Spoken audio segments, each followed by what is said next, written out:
আজ আমি আপনাদের মাঝে নিয়ে এসেছি আমার মন যখন চায় কোনো ভাজা পোড়া খেতে, তখন আমি কিভাবে কি বানাই, এবং বাড়িতে যখন সেরকম কিছু থাকে না তখন যা থাকে তা দিয়ে আমি কিভাবে কি তৈরি করে খাই। তো সেটা আপনাদের মাঝে শেয়ার করবো। হ্যালো ভিউয়ার্স, আসসালামু আলাইকুম, সবাই কেমন আছেন? তো বাড়িতে ছিল আটা।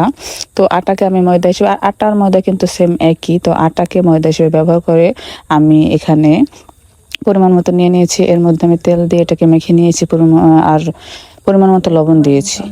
এরপর এটাকে আমি রুটির মতো প্যাড়া করে রুটি বানিয়ে এটাকে আমি কেটে নিয়েছি ছোটো ছোটো টুকরা করে। এখন আমি তেলটা গরম করে তেলের মধ্যে দিয়ে এই পিঠ উল্টিয়ে পাল্টিয়ে মচমচা করে ভালোভাবে ভেজে নিচ্ছি।